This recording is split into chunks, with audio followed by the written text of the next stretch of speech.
habasatha hatta matat fadakhalat fiha an-nar la hiya at'amatha wa saqatha idh hiya habasatha wala hiya tarakatha ta'kulu min khashashil ard. Muttafaqun alaih. Nabi sallallahu alaihi wasallam sebut ada seorang perempuan yang disiksa kerana seekor kucing yang dikurungnya, yakni dipenjarakannya sampai kucing itu mati. Perempuan itu akan dimasukkan ke dalam api neraka kerana ia tidak suka memberi makanan dan minuman ketika ia memenjarakan kucing itu. Juga ia tidak suka melepaskannya untuk bebas memakan dari binatang-binatang kecil yang melata di bumi. Hadis riwayat Imam Bukhari dan Imam Muslim. Jadi ini hadis bagi tahu kat kita tentang bahawa kita jangan anggap suatu dosa tu kecil, tak apa. Dalam ni kita tengok kucing. Kucing ni apalah nilai dia sangat. Kalau lembu kau boleh buat korban kan. Kucing. Kecuali kucing hak mahal. Kucing hak mahal. Tapi Nabi sebut kucing zaman ni tak ada lagi orang belah kucing seperti kita lah ni. Lo ni jadi gila habis dah. Pergi belah kucing. Habis beli makanan sampai berpuluh-puluh ringgit belah kucing. Orang miskin ramai lagi nak belah kucing. Kucing ni makan apa? Makan kepala ikan ya. Tapi kita perobeh duit boleh frisky, whiskas, tak whiskas dan sebagainya. Ada cikgu di sekolah tu, saya boleh hari-hari bawa sebeg jamu kucing di sekolah. Yang cikgu perempuan dia marah. Bapa kucing ni biarak kata.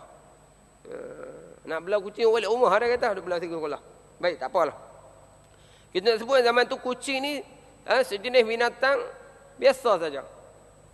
Bukanlah menjadi barang yang berharga. Lepas tu Nabi sebut sini. Kucing yang tidak ada nilai. Tiba-tiba orang perempuan ni dia pergi kurung. Kurung sampai menyebabkan kucing ni mati kelaparan. Akhirnya Allah kata, kerana seekor kucing ni saja dia kurung pun bukan dia pergi bunuh lain. Ni maksudnya dia kurung terlupa lah kali. Terlupa nak pergi makan. Bukan satu pihak lagi, dia pergi katuk kucing, ambil kucing ni, hampuk natang kucing ni, curi lok aku ni, katuk sampai mati. Itu besarlah dosanya. Ni kurung tu kan. Mungkin dia terlupa bagi makan. Sekadar kurung kucing, akhirat Nabi kata bakar api neraka. Nak sebut, nak ajar kat kita sini besarnya dosa di sisi Allah yang mana kamu tak boleh ringan-ringankan dosa ni. Setengah orang mana tak apa, dosa kecil dosa tak apa, dosa kecil jangan main. Sama kita tengok satu hadis lain lagi dia sebut tentang rahmat Allah. Rahmat Allah kita sebut ada orang lelaki yang masuk syurga kerana apa? Kerana dia simpati ke seekor anjing kan? Kita baca hadis. Seorang lelaki dia main nak minum air telaga, turun minum, naik tengok ada anjing kehausan. Lalu dia turun semula ke dalam perigi, caduk air perigi dengan kasut dia, bagi anjing minum. Maka akhirat dia dimasukkan ke syurga Allah Subhanahu Wa Taala. Ini nak gambar rahmat. Luasnya rahmat Allah Subhanahu Wa Taala sehingga kalau kamu buat kebaikan kepada seekor anjing pun aku masuk syurga. Tapi jangan salah faham dah. Salah faham orang menyebabkan dia pergi buat jahat. Buat jahat dan sebagainya. Dan dia kata kita buat sikit cukuplah baik. Tolong orang sekali-sekala. Bawa? Tu Nabi beritahu tolong anjing pun masuk syurga. Jadi kita tolong orang. Jahat lain. Tu tak boleh lah tu. Ini dia salah faham. Hadis yang kata bagaimana tu nak tunjuk luasnya rahmat Allah. Kebaikan kalau kamu buat. Walaupun bersimpati pada seekor anjing, ganjarannya adalah syurga Allah Subhanahu Wa Taala. Dalam hadis ni nak bagi gambaran kepada kita bahawa jangan diperlekehkan, jangan diremehkan dosa kecil. Jangan diremehkan dosa kecil, bahawa walaupun kamu buat dosa kecil, tetapi dia ada dosa di sisi Allah. Dosa ni tuan-tuan, di sisi Allah dinamakan dosa ismun, dosa. Cuma dikategorikan oleh ulama sebagai dosa kecil, dosa besar. Tapi di sisi Allah tetap dosa. Batu ulama kata, wala tanzur ila sigharil khati'ah wala tanzur walakin anzur ila azamati man asaitah. Jangan kamu tengok kepada kecilnya dosa. Jangan kamu tengok kepada kecilnya kesalahan yang kamu lakukan. Tapi tengoklah kepada besarnya, agungnya orang yang kamu derhaka tu. Kita kadang-kadang duk tengok, alah kecil dosa. Ulama kata ni dosa kecil. Dosa kecil. Jadi ulama jangan tengok dosa kecil tu. Tapi tengok, bila kamu buat dosa tu, kamu buat dosa, kamu telah melanggar, kamu telah derhaka pada siapa? Tuhan yang Maha Agung. Baik. Itu hadis ni. Jadi Nabi kata, apa salahnya kalau kamu ni dosa perempuan ni kenapa? Kerana satu, dia tak pergi makan, tak pergi minum dalam keadaan dia kurung. Kalau hang tak mau pergi makan, Nabi kata sepatutnya lepaslah dia. Kan? Kalau nak kurung, kena bagi makan. Kalau tak mau kurung, lepas. Jadi perempuan ni dosa kenapa? Kerana dia tak bagi, dia kurung, tak bagi makan. Huraian dia. Kucing, dia kata, adalah satu daripada binatang yang suka hidup berdekatan dengan manusia. Ia banyak meminta belas kasihan orang untuk mendapatkan makanan. Maka hendaklah kita peruntukkan sedikit daripada makan untuk diberikan kepadanya. Atau kalau kita tidak mahu memberinya makanan, biarlah ia hidup bebas mencari makanannya sendiri. Kerana Allah SWT dengan rahmatnya yang luas telah pun menjamin rezeki seluruh binatang yang melata di permukaan bumi ini. Jangan ia ditambat atau dipenjarakan, kerana itu adalah suatu kezaliman. Baik. Tambah sekali berkenaan dengan kucing. Kucing ni dia makhluk yang Allah cipta, yang suka manja dengan manusia. Batulah tempat dia di rumah. Tempat kucing ni di rumah. Dan dia, cara dia nak makannya, bila dia duduk di rumah, kita lah. Bila dia duduk di rumah kita, maka kewajipan kita lah, dia kata, kena sediakan makanan. Bukan banyak, sedikit saja. Kita makan nasi, guna lauk, kepala-kepala ikan, tulang-tulang ikan tu, bagilah ke kucing. Tu sebab apa? Dia nak tu. Dan kucing ni memang sejenis binatang yang manja dengan kita. Manja. Duduk atas katil kita, duduk atas kereta kita, duduk atas motor kita. Kan? Kadang dia tidur atas bantai kita. Kalau setengah orang dia tidur sebelah kucing. Dia kata kalau tidur ni tak dengar kucing dengkok, tak sedap. Kucing jadi sebagai ubat untuk dia lena. Kucing. Jadi kucing ni benda yang rapat. Batulah dari segi hukum fiqahnya, kalau kita sembahyang, kucing ni dia main gesel kat kita, tak batas sembahyang. Gesel sampai melekat bulu dia tu pada kain kita, tak batas sembahyang. Walaupun bulu kucing ni najis.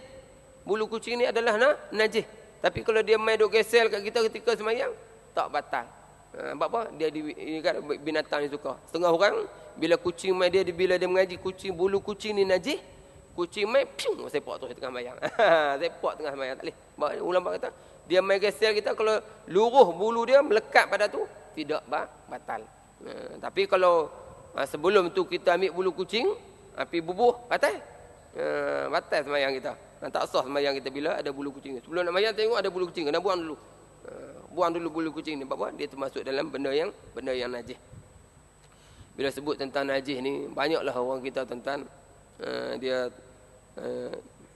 jadi terganggu ibadat dia. Terganggu ibadat dia, khususnya tentang anak tentang anak kecil. Ulama dalam nak membahaskan tentang anak kecil ni, dia kaitkan dengan binatang anjing. Anjing ni orang Melayu cukup marah sangatlah. Najis anjing ni, ulama kita Syafi'i dia najis. Ulama lain dia hanya najis pada air liuk saja. Ulama kita najis belaka, air liuk tubuh dia najis belaka. Maka orang kaedah hukumnya Imam Nawawi beritahu mazhab Syafi'i dia ada dengan najis ni kita berhubung najis ataupun memikul najis, menanggung najis, dua. Sentuh, yang kedua memikul.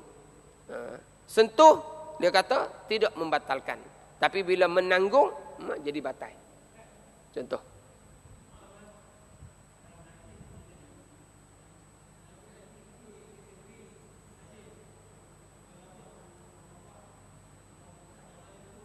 Mughalladhah. Najis berat. Baik, nak sebut najis. Kalau dalam ni ada semut. Semut najis. Kita sembahyang, kita teruntuh betul. Maka tidak batal. Tapi kalau sembahyang tadi kita kalau ayak botol ni buh dalam poket. Mai sembahyang. Maka batal sembahyang kita. Dia anggap sebagai menanggung. Maka dalam anjing tadi ni kita tambah. Ulama kata kalau kita tambat dia dengan tali direct ni, sentuh dengan kita. Kan dulu orang belah anjing kan. Kita pergi ke orang ada kebun, belah anjing nak lepas takut lari. Semayang pegang sambil. Maka kalau tali ni kita pegang anjing dalam keadaan anjing ni sentuh dengan tali ni tadi, batal semayang kita. Walaupun dia sentuh tali. Tapi Imam Nawawi kata kalaulah pada anjing tadi ni ada gelang. Ada besi kan. Besi pada tengkuk dia ni. Besi pada tengkuk. Kemudian kita tambat tali ni pada besi ni. Maka kita semayang, kita pegang, tak batal. Sebab apa? Dia bersentuh tidak direct. Jadi ulama dalam nak kait dengan ni, samalah dengan anak kita. Anak kita yang kecil ni, kalaulah dia ni, pada tubuh dia tu ada najis. Contoh dia berak. Nampak najis dia tu.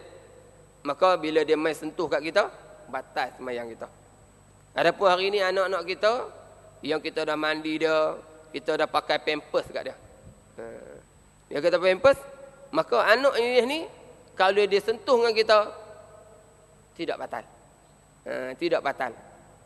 Maka betul lah bila kita sengah orang dia nak sembahyang ni, nak sembahyang ni sengah orang perempuan tak sembahyang. Kenapa? Kerana anak kecil. Tunggu bila nak sembahyang, tunggu suami balik dulu. Suami balik kadang pukul 5, pukul 6. Luhak tak semayang. Kenapa? Payah nak semayang, anak kacau. Jadi kita bagi tahu ini, anak kecil, kalau dia main sentuh kita, tak batal. Dan anak ni kalau dia main duduk, kalau dia main duduk atas kita, baru batal. Duduk yang lama. Tapi ulama kata kalau duduk, kita duduk antara dua sujud tu, dia main duduk. Duduk tu, tak batal lagi. Kalau kita biar tu baru dia batal. Maka bila dia duduk, diharuskan kita angkat, nak kita angkat dia tak sebelah, teruskan semayang. Apa kiasan dia? Ambil mana dalil ni? Ulama kata dalil mana? Dalil kata anak duduk ni kita boleh angkat tak batal. Ambil dalil Nabi sallallahu alaihi wasallam pernah satu ketika semayang bersama dengan sahabat pakai kasut. Duduk tengah semayang ni, tiba-tiba Nabi buang kasut. Bila Nabi buang kasut, sahabat-sahabat pun buang kasut. Bila habis semayang, Nabi tanya, pasal apa kamu buang kasut? Nabi kata, sahabat kata, kami tengok Rasulullah buang. Kami ingat mai wahyu lah. Mai wahyu baru, tak boleh semayang pakai kasut. Maka kami pun buang lah. Maka Nabi kata, tak. Aku ketika semayang tadi, datang Jibril bagi tahu kasut aku ada najis. Maka aku pun buang. Maksudnya Nabi mula pakai kasut ada najis. Apa? Lepas Jibril bagi tahu, baru Nabi buang. Jadi kita sebut, batulah ulama kata, budak anak kecil yang main duduk atas kita ni, kita boleh angkat dia tak sebelah, teruskan sembahyang kita. Jangan pergi duduk dulu lama batal. Baik, sambung balik.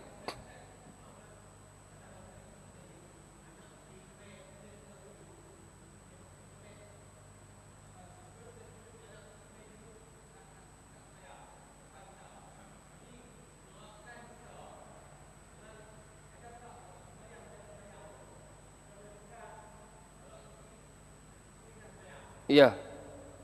Pergerakan kita tu kena hati-hatilah angkat. Angkat hati. Sebab tu kita ni bila kita mengaji kepada mazhab Syafi'i dia jadi sempit. Mazhab Syafi'i ni dia bergerak lebih daripada 3 kali batas semayang. Mazhab lain tak bersatu. Sebab tu setengah kita orang mengaji mazhab Syafi'i, orang main jemaah. Bila dia duduk sembahyang, hak strict sangat ni, hak syadid sangat ni, hak ni. Bila duduk diri tu ada kosong senyap tu, tak berani nak gerak. Sebab apa? Takut batal sembahyang. Apa pun Hanafi tu, bila kosong kak pum jalan tu boleh. Betul bila kita kena banyak luah pihak minda kita ni. Bila minda kita buka apa perbahasan kita, kadang-kadang untuk nak angkat ni tidaklah sampai membatalkan. Kita tengoklah. Adakah kita tengok keadaan ni? Maksudnya bila kita sembahyang, anak kita depan. Aku nak angkat anak aku, takut gerak, batal sembahyang. Mazhab Syafi'i ni batal. Ataupun nak batal sembahyang, nak berhenti sembahyang. Nak berhenti sembahyang dengan sengaja haram. Pilih ada mana? Berhenti membatalkan sembahyang dengan sengaja haram. Maka kita ambillah kaedah tu, ubah anak kita. Ubah anak yang kecil yang tidak najis, ubah untuk nak meneruskan sembahyang. Kita boleh Haji? Itu masuk fiqh sikit ya. Baik, habis tentang kucing. Berlaku zalim terhadap kucing sudah boleh mengakibatkan seseorang memasuki pintu api neraka. Maka cuba bayangkan betapa besarnya dosa kalau penyiksaan itu dilakukan kepada manusia yang merupakan sebaik-baik penciptaan Allah Subhanahu Wa Taala. Dia kata. Ini nak ajak kita, Tok Guru kita tulis ni. Kalau seksa kucing pun dosa dah. Apatah lagi kalau penyiksaan itu dilakukan kepada manusia yang merupakan sebaik-baik manusia. Laqad khalaqnal insana fi ahsani taqwim. Kami ciptakan manusia dengan sebaik-baik kejadian. Walaqad karramna bani Adam. Kami muliakan anak Adam. Tiba-tiba kamu pergi seksa manusia. Hari ini ya tuan-tuan. Hari ini kita tengok orang bunuh, orang seksa, orang pukul, orang tumbuk. Lepas tu kaedah fiqh, orang yang mencela orang Islam, orang yang mencela, orang yang menyakiti, dia hukumkan sebagai fasik. Fasik orang tu. Orang yang membunuh, jatuh hukum kafir. Jatuh hukum kafir orang Islam. Mencederakan, menyakiti orang bukan orang Islam, dia jatuhkan hukum fasik. Adapun membunuh, jatuh hukum kafir. Hari ini oleh kerana orang ni tak beriman tuan-tuan, tak takut pada Allah Subhanahu Wa Taala, kita boleh tengoklah bunuh biasa-biasa saja. Sedangkan kita tengok Islam ni kita diajar masjid. Kenapa dalam masjid Nabi kata khudhu zinatakum 'inda kulli masjidin? Ambil perhiasanlah, hiaslah diri kamu ketika kamu masjid. Dan disunatkan kita pakai minyak atar. Apa tujuan pakai minyak atar? Supaya tidak mengganggu jiran kita. Ni orang sebelah kita. Diminta bersugi. Apa tujuan bersugi? Supaya bila kita baca, mulut kita tidak bau. Sebab bila mulut kita berbau, orang sebelah, Allah, ganggu dia. Memang ganggu. Ganggu pun dia dianggap dosa dah. Malah sampai ke tahap haram dah. Tengok. Dan kalau pakai minyak atar pun, mai dalam masjid ni, ada orang yang dia tak boleh minyak atar. Mai bau minyak atar, penin mutah. Ketika tu tak boleh pakai. Tak boleh pakai minyak atar. Itu nak sebut tuan-tuan, Islam aja menghormati saudara dia sampai setara tu. Sampai kalau ada badan busuk tak boleh, mulut busuk tak boleh. Kalau kawan dia tu tidak boleh bau minyak atar, kita pun tak boleh pakai. Orang perempuan ni tak boleh mendedahkan aurat. Kenapa? Mengganggu orang lelaki. Sebab tu orang perempuan bila dedah aurat dia dapat dua dosa. Satu dosa kerana dia dedah aurat, satu dosa lagi kerana membiarkan, menyebabkan orang lelaki dapat dosa. Mak, ganggu orang lain tu salah dah. Apatah lagi hari ini tuan-tuan, katuk orang, sepak orang, jijak Allah Rabbi. Tuan-tuan boleh tengoklah azab Allah ni bila tengok hamba makhluk dia kucing dikurung, aku bakar api.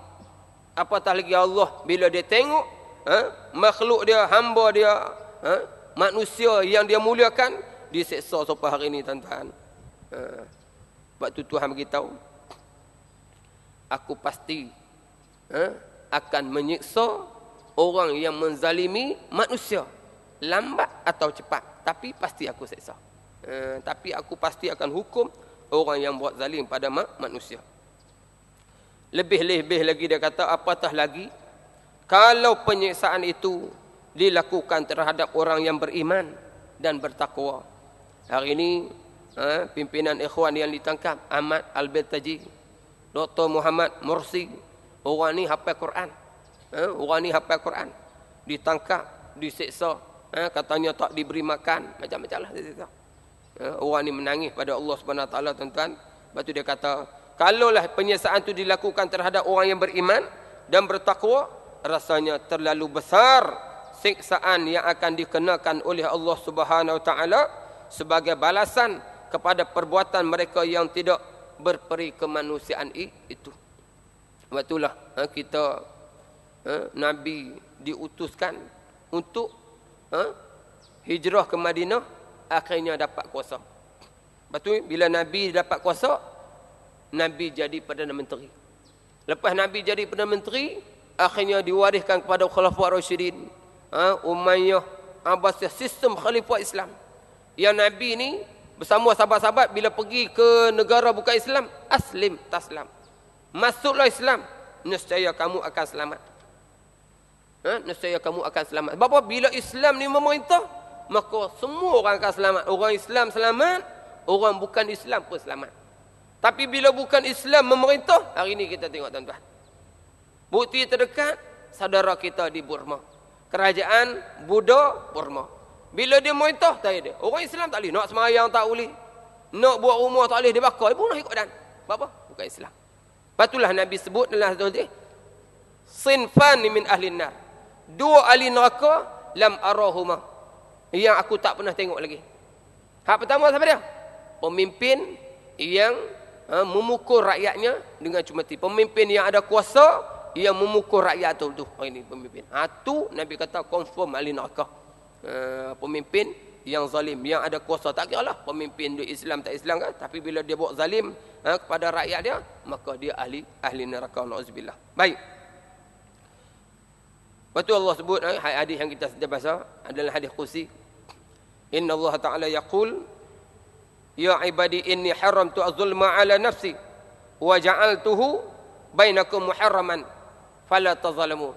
Hei hamba aku, sesungguhnya aku ni sebagai Tuhan haramkan zalim ke atas diriku. Aku ni sebagai Tuhan patutnya tak ada haram halal ni, tapi aku nak sebut buat zalim ni, aku haram diriku buat zalim. Maka aku jadikan zalim ni haram juga di kalangan kamu. Fala tazalamu, maka oleh itu janganlah kamu berlaku zalim.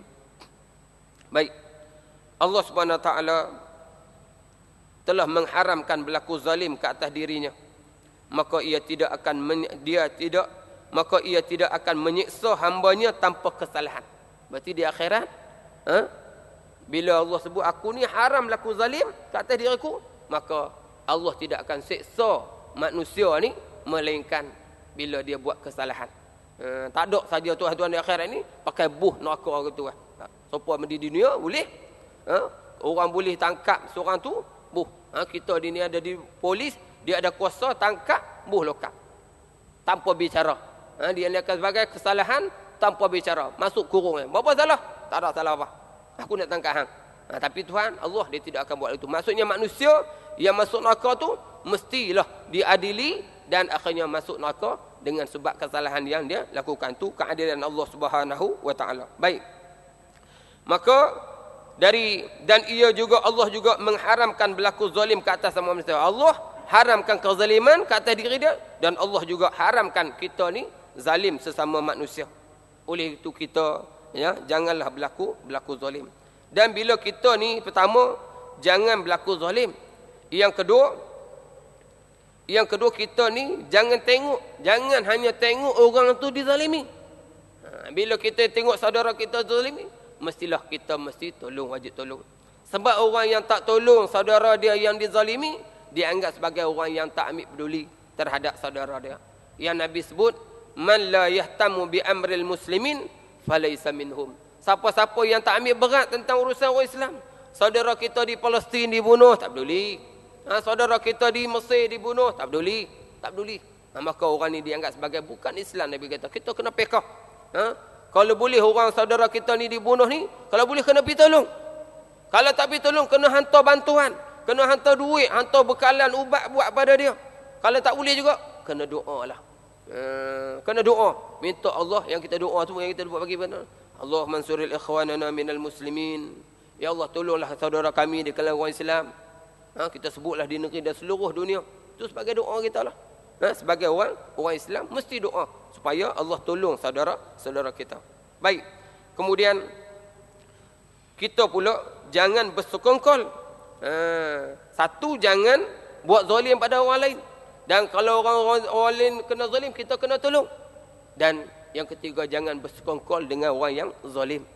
Kita tahu orang ni buat zalim pada manusia lain, maka kita jangan bersekongkol dengan dia.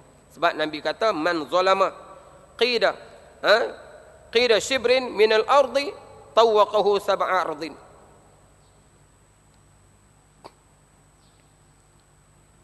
Bukan, Nabi sebut man masya ma'a zalimin liyu'inahu wa huwa ya'lamu annahu zalimun faqad kharaja minal Islam. Nabi kata siapa-siapa yang berjalan, maksudnya bersama lah berjalan ni, siapa-siapa yang bersama dengan orang zalim untuk menolongnya dan dia tahu sangat orang ni zalim, maka kalau yang maksud ni dia kata maka dia terkeluar daripada orang Islam. Terkeluar daripada orang Islam. Hadis yang anda baca tadi, jangan kita buat zalim dengan orang lain. Masuk orang zalim ni termasuklah ambil harta orang lain. Ambil harta orang lain, ambil duit, ambil sebagainya lah. Kalau orang kampung, orang ada tanah, ambil tanah. Biasalah kalau orang buat bendang, duk tajak batas. Tajak batas. Tajak batas, langgak sepadan tara. Nabi kata siapa-siapa yang ambil tanah orang lain walaupun sejengkal, di akhirat nanti Allah akan belit tanah yang dia ambil tu sebanyak 7 lapis bumi. Nauzubillah. Tu nak bagi amaran supaya jangan zalim, bukan setakat pergi katuk orang, termasuklah zalim ni ambil harta barang orang lain. Baik. Kemudian dia kata masuk zalim, janganlah berlaku zalim terhadap orang lain. Jangan suka menyakiti hatinya. Sakit hati ni, cakap sesuatu yang menyakitkan hati dia. Termasuklah mengumpat. Hak ni orang kata orang. Kata yang menyakitkan hati. Tak kata apa? Jiran kita, dengan saudara kita, cakap tu menyakitkan hati dia. Adapun termasuklah mengumpat. Mengumpat apa? Mengumpat ni lah menyebut suatu keburukan yang menyebut suatu keburukan tentang itu yang dia dengar, dia marah. Itu maksud mengumpat. Bila dalam mengumpat ni kita sebutlah ada kecualian tertentulah yang dikategorikan oleh Al-Imam Ghazali. Itu maksudlah bila kita sebut orang perempuan nak sebut keburukan suami dia di hadapan qadhi, kita nak pergi tanya orang tentang seseorang tu, nak tanya mamat ni. Mamat ni orang panggil gelaran dia mat apa? Mat kebau. Nak pergi kata mat kebau tak boleh. Tapi bila pergi tanya mai tu, pakcik kenal tak mat? Mat tak ada. Mat kami tak kenal. Mat ramai di sini ni. Ketika itulah diharuskan kita sebut gelaran dia. Saja-saja sebut jadi berdosa. Tapi bila tak ada cara lain-lain, maka disebut. Maka kita nak tanya fatwa ataupun kita nak bagi tahu tentang seseorang yang jahat. Bila orang tu main meminang, kita kenal dia ni. Kenal dia ni penagih dadah. Dia nak main minang anak tu imam. Ketika tu diharuskan kita sebut keburukan dia. Ataupun ulama kata pemimpin yang zalim. Pemimpin yang zalim, bila melibatkan rakyat yang jelata, maka ketika tu diharuskan kita sebut. Malah ulama kata kena wajiblah sebut kezaliman pemimpin. Itu tak masuk dalam kategori ni. Hak menyakiti hak yang kita sebut dilarang ialah sengaja menyebut keburukan saudara kita yang tidak ada kaitan dengan orang lain. Kesalahan dia tu, kesalahan dia tu tidak mengganggu orang lain, maka kita tak boleh sebut. Baik. Kemudian tidak boleh menyakitkan hatinya dan jangan mengambil hartanya atau menjatuhkan maruah dirinya. Jatuhkan maruah. Ni hari ni tuan-tuan kita tengok hal maruah ni main-main dah. Fitnah biasa-biasa dalam TV. Dan kita buat simpulan, Nabi sebut orang beriman tuan-tuan. Doa nak baca tadi, Rabbana ighfir lana wal ikhwanina alladhina sabaquna bil iman.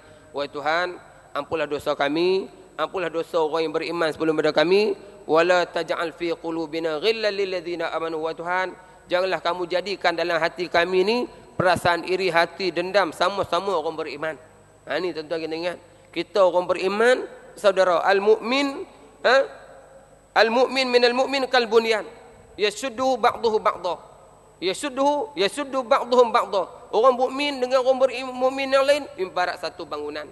Dia menguatkan antara satu sama lain. Nak sebut sini tuan-tuan, hari ni bagaimana hari ni musuh dia bawa isu yang dalam negara kita tahun ini, isu Syiah. Sebabkan bila mai isu Syiah, mai isu Wahabi ni, tujuan sebenarnya musuh bawa isu ni tuan-tuan untuk nak pecah belahkan kita.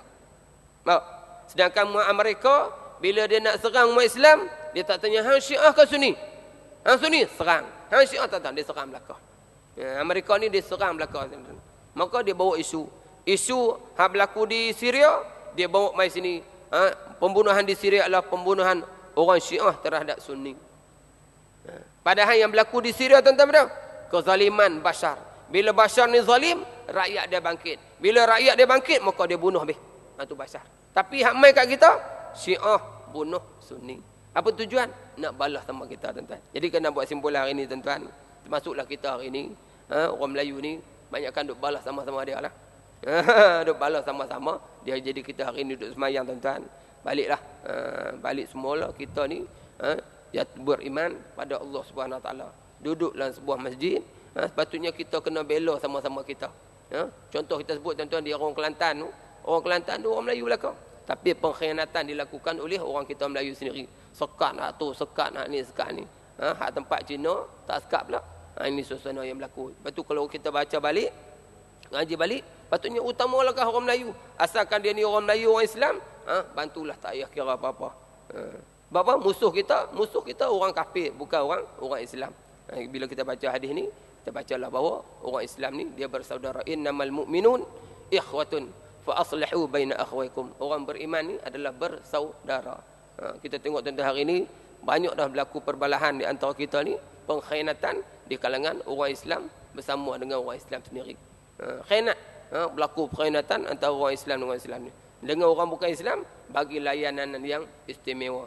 Batulah kalau kita balik pada orang Islam, balik kepada keimanan yang sebenar, Islam dia akan sentiasa berkasih sayang antara satu sama lain.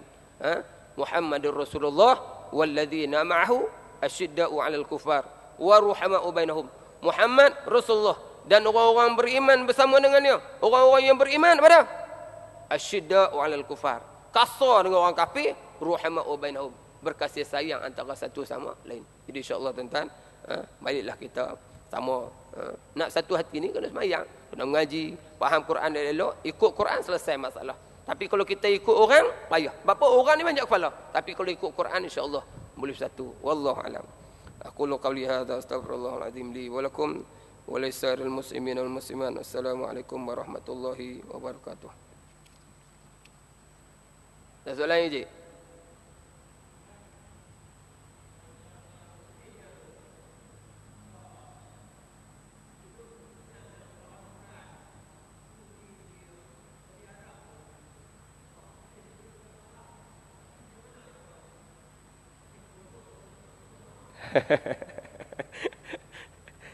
Dia faham Quran ni.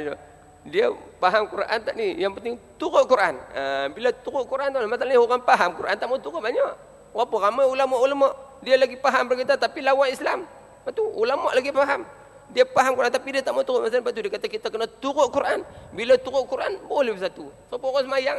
Semayang ni rapatkan saf.